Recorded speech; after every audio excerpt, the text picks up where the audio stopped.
I got a good deal on a new seat for my 59 Chevy Impala. I'll show it to you here in just a second. When I bought this car, it had a Bel Air seat in it, which is different, and it was basically just springs. I got foam rubber and a Walmart seat covering put on it and made it work for a little while, but it was still uncomfortable.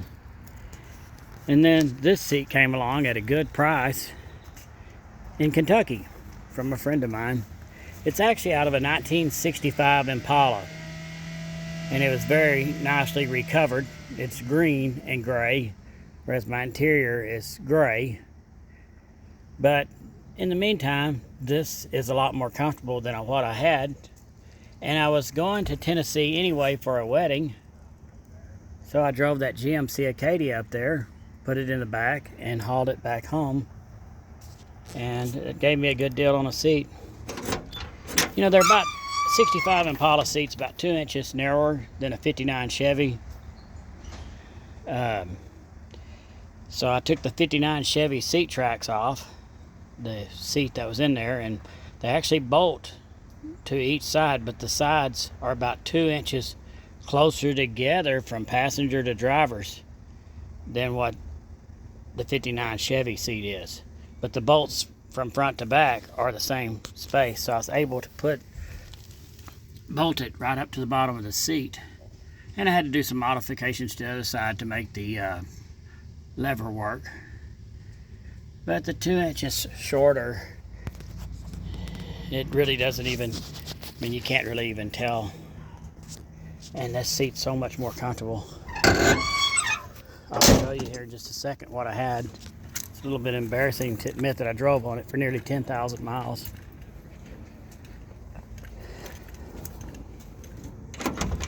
Like I said, these really aren't a bolt-in fit. I moved the seat 2 inches backwards also, the 59 tracks, and that gives me more leg room. I kind of have long legs. Very, very comfortable. And I know the seat is green and gray, whereas my interior is gray, but you know, this is a pink 1959 Chevrolet. GM obviously did whatever they wanted with these cars, so I guess it's okay for me to put a green and gray seat in. If I decide to stay with this seat, I may go ahead and dye the green gray.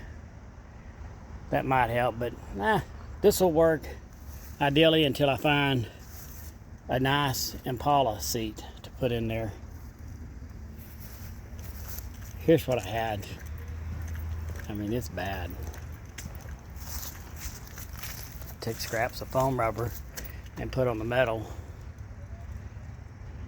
and then put those seat covers on it and made that work.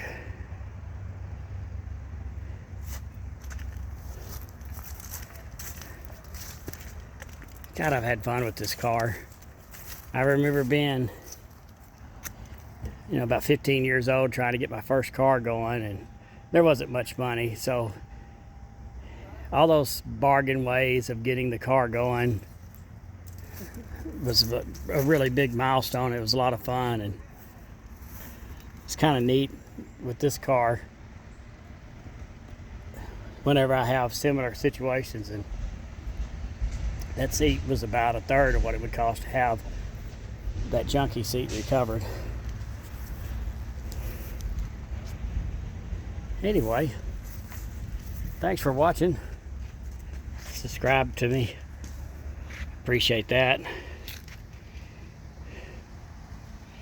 And I'll show more progress on this car and some of the others. Thanks.